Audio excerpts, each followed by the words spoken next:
창세기 2장 14절에서 17절까지 한 절씩 교독하겠습니다. 이것이 천지가 창조될 때에 하늘과 땅에 내려비니 여호와 하나님이 땅과 하늘을 만드시던 날에 여호와 하나님이 땅에 비를 내리지 아니하셨고 땅을 갈 사람도 없었으므로 들에는 천물이 아직 없었고 바다는 트집어나지 아니었으며 안개만 땅에서 올라와 온 지면을 적셨더라.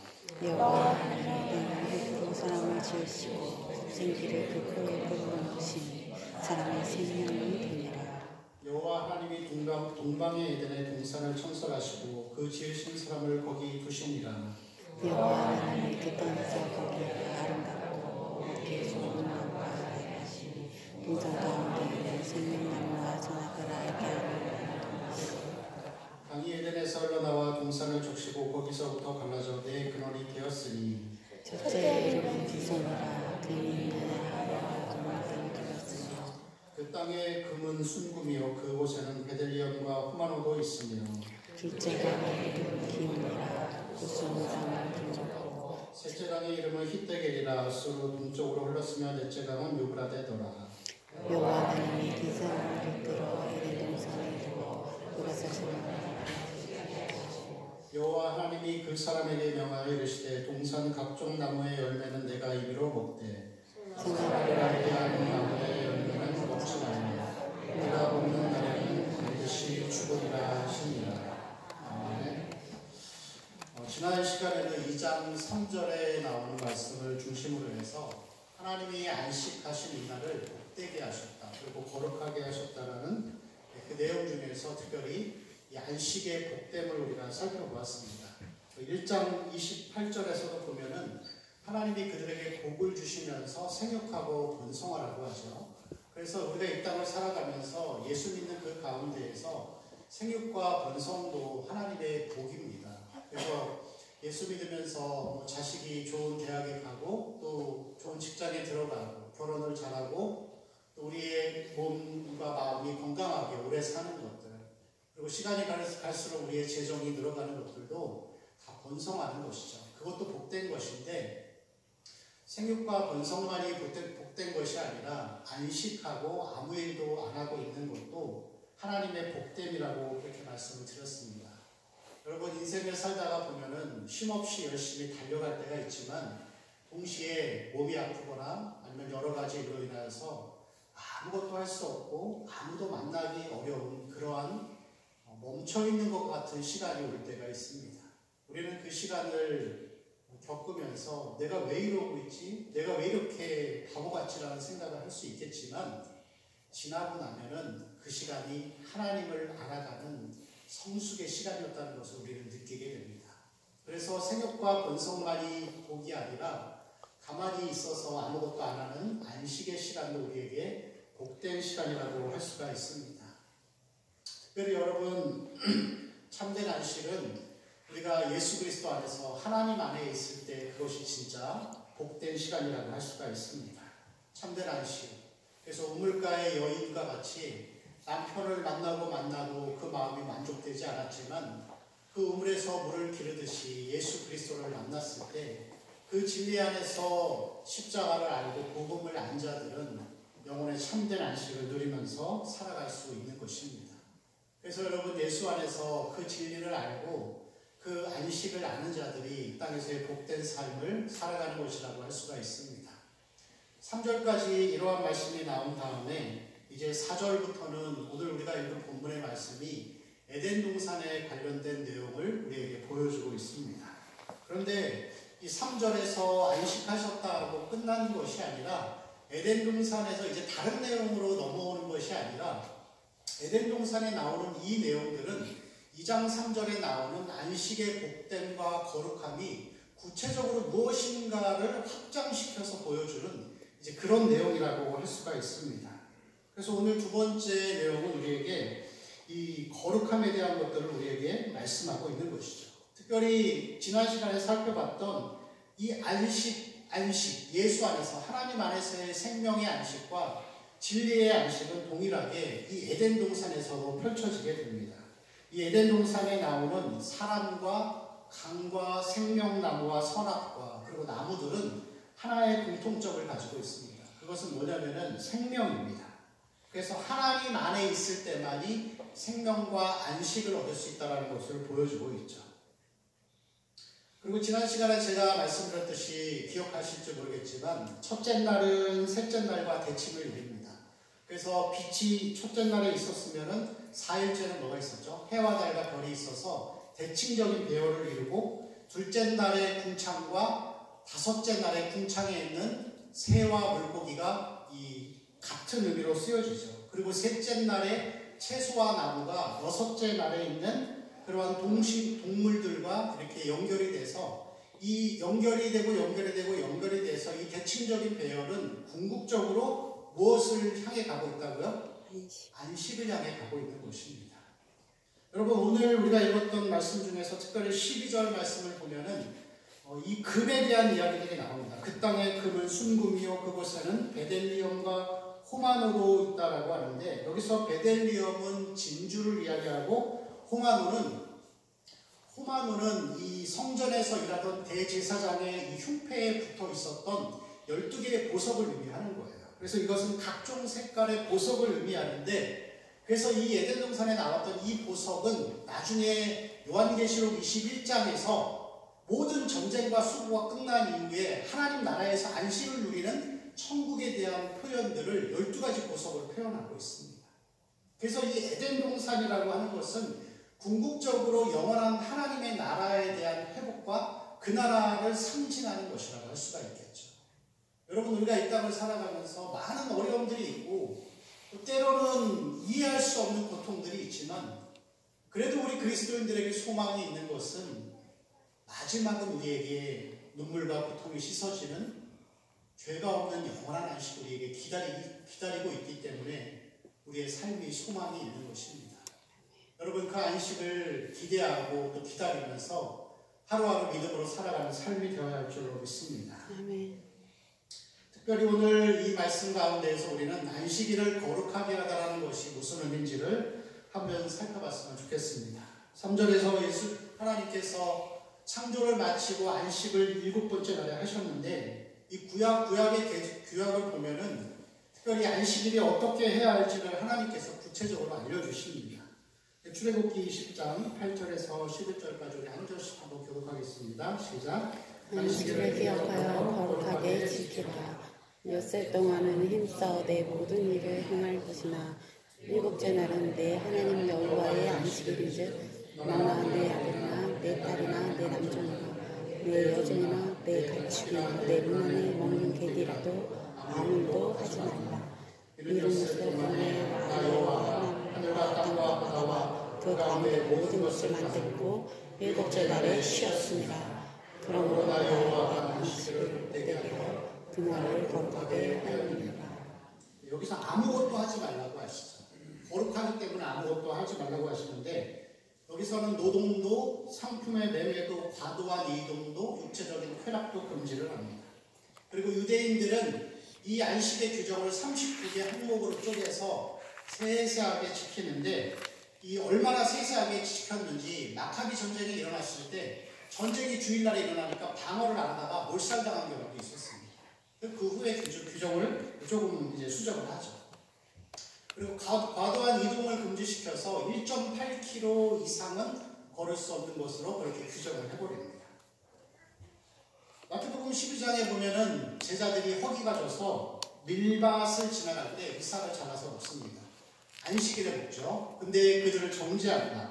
왜 정죄하냐면 밀을 먹으려면 이삭을 비벼야 돼요. 이거를 타작행위라고 본 거예요. 곡식을 타작하는 행위라고 본 것이고 껍데기를 분리시킨 다음에 입으로 후 불어서 털어버리면은 그거를 정리하는 거라고 생각한 거예요. 그래서 거기에 대해서 왜 안식일을 범하느냐라고 했을 때 예수님이 답변을 하시는데 마태복음 12장 3절에서 6절에 보면 이렇게 말씀하십니다. 또 읽을까요? 예수께서 이르시되 다윗이 자기와 그 함께한 자들이 시장할 때에 한 일을 잊지 못하였느냐. 그가 하나님의 전에 들어가서 제사장 외에는 자기나 그 함께한 자들이 먹어서는 안 되는 진설병을 먹지 아니하느냐. 또 안식일에 제사장들이 성전 안에서 안식을 범하여도 죄가 없음을 너희가 율법에서 읽지 못하느냐. 내가 너에게 이르노니 성전보다 더 큰 이가 여기 있느니라. 아멘. 자, 5절을 띄워주시고요. 자, 성전 안에 12개의 떡이 있습니다. 12지파를 상징하는 진설병이 있는데 이것은 금요일에 만들어서 토요일 안식일에 그것을 안치해 놓죠. 그리고 이 5절에서 보면은 안식일에 제사장들이 성전 안에서 그 떡을 먹는 거예요. 안식을 범하는 거죠. 그렇죠? 그런데 여러분 여기서 보면은 6절에 보니까 성전보다 큰 이가 여기 있다라고 하시는 거예요. 뭐냐면은 여러분 안식의 법이 있고 성전의 법이 있어요. 근데 뭐가 더 크죠? 안식의 법이 성전의 법보다 작은 거예요. 그래서 이 일반적인 헌법에서도 보면은 그런 법이 있죠. 상위법 우선의 원칙. 하위법이 상위법을 위배하면은 하위법은 효력이 없는 거예요. 예수님 그 말씀 하시는 거예요. 안식보다 더 중요한 거는 성전에서 일어나는 법이다. 그리고 6절에서 보기를 성전보다 더 크니 내가 있다. 그래서 예수님이 안식일을 다시 정립을 시켜주시는 거예요. 그리고 뒤에 보면은 8절에서 인자는 안식일의 주인이다라고 말씀하시죠. 그러면서 예수님께서 다시 마가복음 2장 27절에 보면은 이렇게 말씀하십니다. 안식일이 사람을 위하여 있는 것이 아니고 사람이 안식일을 위하여 있는 것이 아니니. 안식일이 사람을 위해 있는 것이 아니라는 거죠. 사람이 먼저라고 말씀하시는 거예요. 그래서 이 예수님 하나님께서 구약의 내용도 똑같습니다. 법이 변하는 것이 아니라 하나님이 원하시는 것은 거룩한 안식을 지키라고 하는 것은 행동을 금지하고 식생활을 금지하는 게 아니에요. 행동을 얘기하는 게 아닙니다. 여러분 저도 어렸을 적에는 되게 보수적인 교회에서 컸습니다. 주일날 뛰면 안 돼요. 성전에서 뛰면은 뒤통수 한 대씩 맞았어요. 저희 어머니가 보시면서 아유 싸가다 그러셨어요. 뭘 살 수도 없었어요. 나가서 밥 먹고 외식하는 거 못하게 하는 거 매매하지 말라고 했어요. 그래 그런 곳에서 저도 컸지만 여러분 이 안식일을 거룩하게 지킨다라고 하는 이 말씀 안에는 그것은 어떤 행동의 규칙을 말하는 게 아니에요. 3절에서 보여주는 거룩하게 하다라는 이것은 카다시라는 단어인데 카다시. 그래서 이것은 뭐냐면은 성결하다고 선언하다라는 뜻이에요. 선언. 누가 선언하죠 여러분? 거룩하다고 누가 선언했어요? 하나님이 하신 거예요. 그래서 여러분 초점은 뭐냐면 나를 거룩한 게 아니라 거룩하게 하신 하나님께 집중이 돼야 되는 거예요. 그래서 이거는 여러분 당연히 우리가 세상을 추구하던 삶에서 돌이켜서 하나님의 뜻을 쫓는 소유물이 내가 소유물이 되었다라는 것을 이야기하는 것이에요. 하나님이 모세를 부르실 때도 그러시죠. 내 발에서 실을 벗으라. 내가 선 곳은 어떤 곳이다? 거룩한 곳이다. 땅이 거룩한 게 아니에요. 신발을 벗음으로 인해서 자기 마음대로 살던 모세가 이제는 신발을 벗은 하나님의 종과 노예가 됐다라는 신분의 변화를 보여주는 거예요. 그리고 여러분 특별히 2장 2절 말씀을 보시면요. 성경을 보세요. 2장 2절에 하나님이 그가 하시던 일을 7째 날에 마치시니 이렇게 표현하죠. 여러분 하나님이 하시던 일을 언제 마치셨죠? 6일에 마치셨어요. 근데 여기서는 7일째 마치셨다고 했어요. 이게 무슨 뜻이냐면은 창조는 6일에 마치고 7째 날에는 안식하셨지만 이 창조 6일의 사역과 안식을 같은 범주 안에 두시는 거예요. 같다라는 거예요. 그게 무슨 얘기냐면은 일주일 중에 주일만 거룩한 게 아니라 7일이 다 거룩하다라는 뜻이에요. 7일이 다 거룩한 거예요. 그래서 여러분 하루 주일은 하나님 앞에 나와서 경건하게 예배드리고 봉사하고 나머지 6일은 내 마음대로 사는 게 아니에요. 나머지 6일도 다 하나님의 거룩한 날인 거예요. 그리고 나머지 거룩한 6일을 주일에 와서 우리가 하나님 앞에 그것을 표현하고 보여드리는 것이 안식을 거룩하게 지킨다는 의미를 할 수가 있습니다. 그래서 여러분 주일날 안식을 거룩하게 주일을 지킨다고 하는 것은 행동의 규정을 말하는 게 아니에요. 뭐 예배를 꼭 드리고 11조를 꼭 하고 불의함을 버리고 간음을 행하지 아니하고 주여 나는 불의하지 않고 나는 간음하지 않았고 나는 11조 잘 드렸고 나는 금식도 했다. 나는 저 세리와 같지 않음을 감사하나이다. 여러분 그게 타락한 거예요. 그건 거룩한 삶이 아닌 거예요. 안식이 거룩하다라고 하고 성경이 우리에게 거룩하다라고 하는 이 표현은 마음의 자세를 이야기하고 하나님을 향한 태도를 말하는 거지 행동 하나 몇 가지를 지켰다고 해서 그게 거룩한 게 아니라는 거예요. 여러분 그게 거룩한 거면 바리새인들만큼 거룩한 사람들이 없었어요. 금식, 기도 다 잘했잖아요. 그렇지만 여러분 그들의 마음의 자세는 돈 좋아하고 명예 좋아하고 자기 중심의 삶을 살았던 거예요. 그리고 구약 성경은 그것을 타락한 신앙이다 그렇게 표현하는 것입니다. 그것을 우상 숭배라고 이야기하는 것이에요. 여러분 안식일을 거룩하게 지킨다라는 의미는 두 가지의 의미가 있습니다. 오늘 본문 안에서 하나님 말씀하시는데 여러분 특별히 17절 우리 마지막 절 같이 읽겠습니다. 시작. 선악을 알게 하는 나무의 열매는 먹지 말라. 내가 먹는 날에는 반드시 죽으리라 하시니라. 아멘. 하나님께서 아담에게 모든 것을 다 허락해 주셨는데 한 가지를 금지하셨어요. 뭐죠? 선악과를 먹지 말라. 먹는 날에는 반드시 죽는다. 하나를 금지시킨 거예요. 아담은 하나님의 형상을 따라 창조되었기 때문에 탁월한 지성을 가지고 있었습니다. 그래서 그 17절 이후에 19절을 보면은 아담이 들짐승과 새와 모든 이 물고기의 이름을 짓잖아요. 이름을 지어주는데 여러분 이름을 짓는 게 쉬운 게 아니죠. 아들을 낳았어요. 딸을 낳았어요. 그러면 이 예쁜 아가의 이름을 정말 너무 소중하기 때문에 이름을 짓잖아요. 그래서 어떤 삶을 살기를 바라서 그 삶의 의미를 담는 이름을 지어주는데 하나밖에 없는 우리 아이에게 가장 귀한 이름을 지어주고 싶잖아요. 그래서 그 이름이 뚝딱 몇 분 만에 지어주는 게 아니라 며칠 혹은 몇 달이 걸릴 수도 있는 거예요. 그만큼 사람은 하나의 이름을 만드는데도 많은 시간들이 부여되었지만 아담은 지나가는 족족 그냥 그 이름을 그에 합당한 이름을 다 지은 거예요. 그리고 하나님의 명령을 따라서 에덴 동산과 세상의 모든 것들을 다스리는 신적인 위치에 있었어요. 그런데 여러분 선악과를 바라보면서 그런 마음을 갖는 거죠. 내가 못하는 게 하나 있구나. 내가 할 수 없는 게 하나 있구나.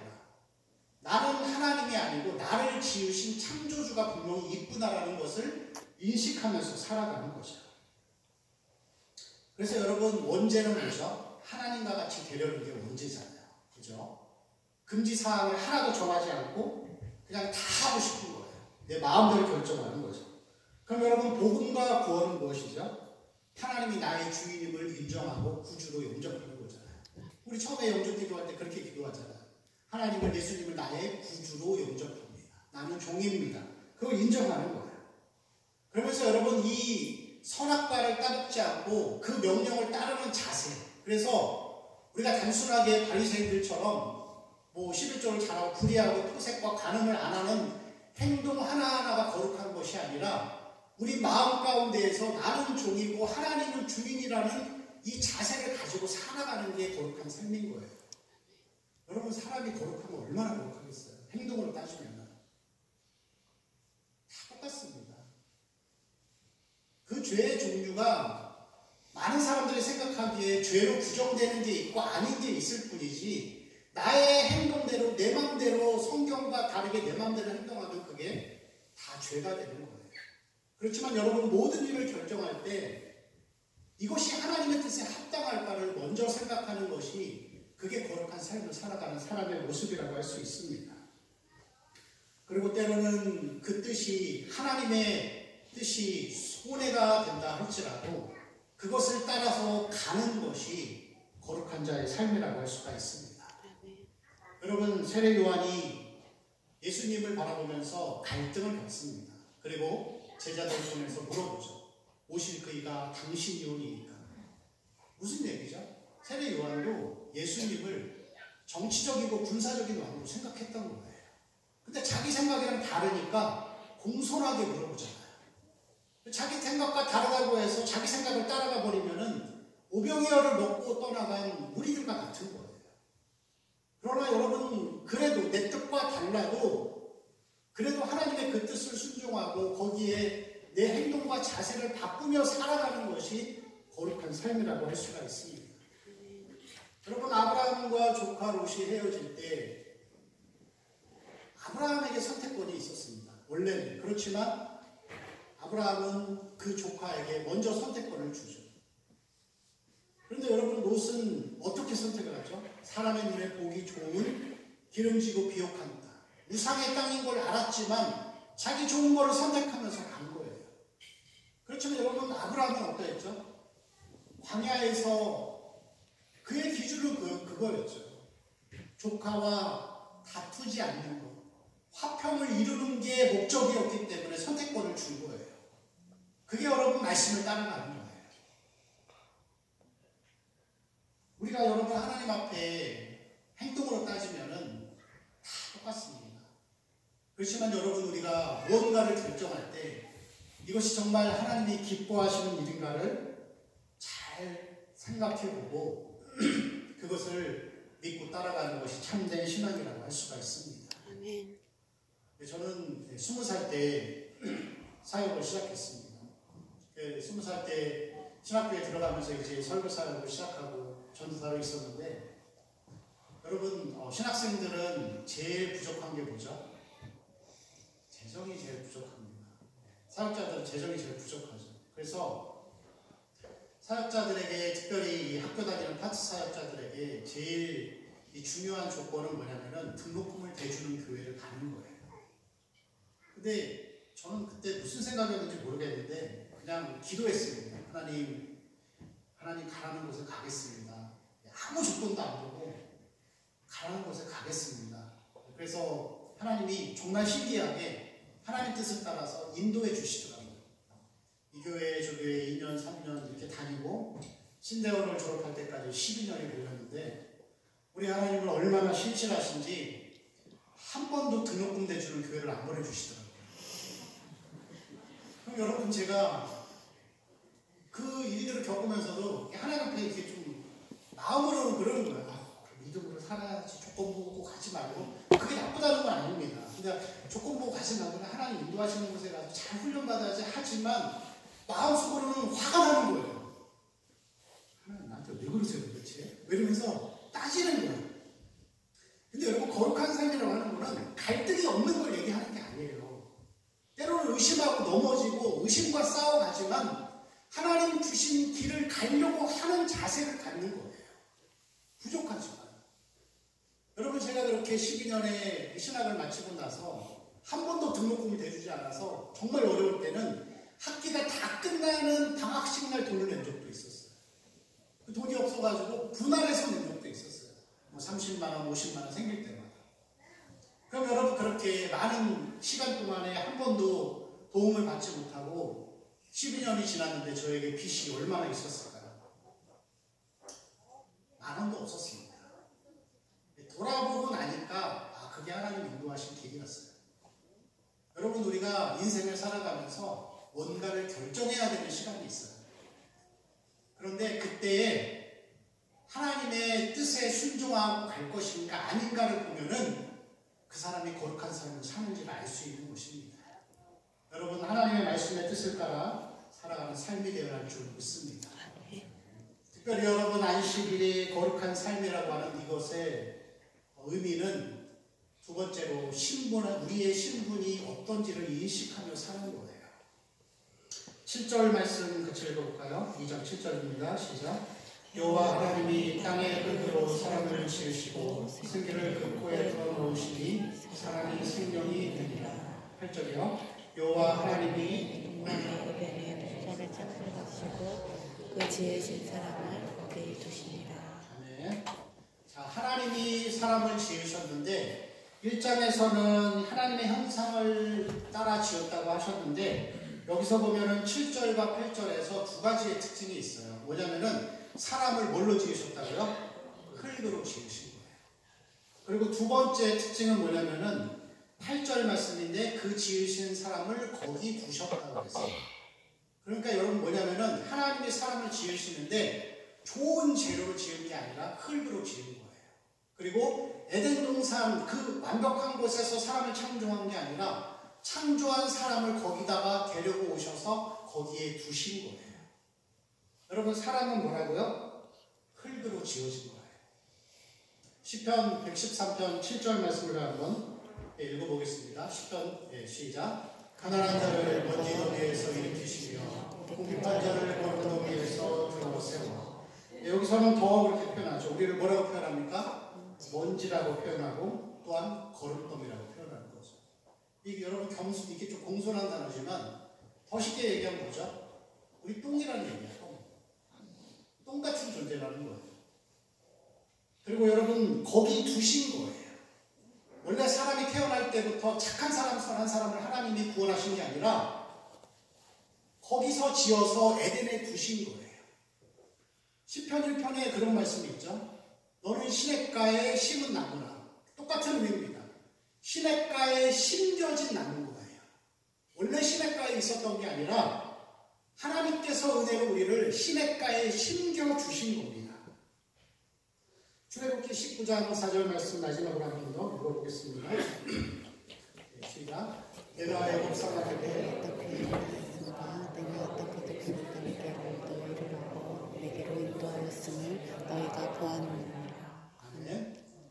노예로 살던 이집트 노예들을 하나님이 은혜로 업어서 인도해 주신 거예요. 여러분, 우리는 그러면 어떻게 살아야 되죠? 주여, 나는 심을 줘도 잘하고, 나는 금식도 하고, 나는 가늠을 행하지 않고, 나는 토색을 행하지 않는 자기의에 빠져있는 사람이 아니라는 거예요. 우리가 한 거는 하나님이 행하신 그 십자가의 복음과 능력과 희생과 헌신에 비하면 먼지와 같은 거예요. 그리고 여러분, 우리는 매일매일 살아가면서 한도 없이 끝도 없이 매일 죄를 짓고 살아가는 거름더미 같은 존재라는 거예요. 우리는 심겨진 자들이에요. 옮겨진 자들이에요. 아무 보잘것없는 이방 여인 룻을 데려다가 은혜를 베푸신 거예요. 그러면 여러분, 우리는 나는 내가 하는 게 아니라 십자가만 나타나고 예수 그리스도만 자랑하는 삶이 돼야 되는 것이죠. 구원받은 이후에도 여전히 저 가운데 살고 있는 우리이기 때문에 여러분, 내가 어떤 존재인지를 우리는 인식하며 살아야 돼요. 난 거름더미다. 난 흙이다. 그래서 날마다 예수 그리스도의 십자가의 능력이 필요합니다. 그 은혜 아니면 나는 늘 타락할 수밖에 없습니다. 여러분, 하나님의 능력이 우리를 지키시니까 오늘 하루도 내가 잘못한 것이 있어도 이렇게 건강하게 살아갈 수 있는 것입니다. 우리가 어떤 존재를 여러분 인식해야 합니다. 교회가 사람의 영광을 받기 시작하면 그때부터 교회는 하나님의 영광이 떠나가고 시작하는 것이죠. 그게 거룩한 삶입니다. 우리 자신이 어떠한 사람인지를 잘 기억하시기 바랍니다. 그리고 우리가 어떻게 온 존재인지를 기억하고 여러분, 인생을 살아가는 한순간순간마다 때로는 그 일이 나에게 손해가 될지라도 그것이 하나님의 뜻이면 그 뜻을 쫓아가는 삶이 되어야 합니다. 그런 삶을 살아갈 때 여러분, 거룩한 삶이 되어가는 것입니다. 여러분, 오늘 이 말씀과 같이 바울과 같이 나는 사도 중에 가장 작은 자, 나는 죄인 중에 괴수라라고 외치면서 한없이 소금과 같이 없어져가고 겸손해져가는 존재로 살아가야 할 줄로 믿습니다. 그런 삶으로 살아갈 때 우리의 삶이 하나님의 거룩함을 이뤄가고 하나님의 영광이 우리의 몸과 마음을 통해 교회를 통해 나타나게 하실 줄로 믿습니다. 우리 한번 같이 기도하겠습니다. 하나님 주신 말씀을 기억하면서 우리가 행동 몇 가지를 모범적으로 했다고 해서 그것에 만족하고 내가 잘했다라고 하면서 자기 의를 드러내는 삶이 아니라 나는 흙으로 지어진 존재이고 매일의 삶에서 하나님을 의지하지 않으면 살아갈 수 없는 자이기에 늘 십자가의 은혜와 능력만을 구하는 삶이 될 수 있도록 우리 이러한 것들을 놓고서 또 우리 가정의 기도의 제목과 교회를 위해서 우리 주여 한번 외치고 통성으로 기도하겠습니다.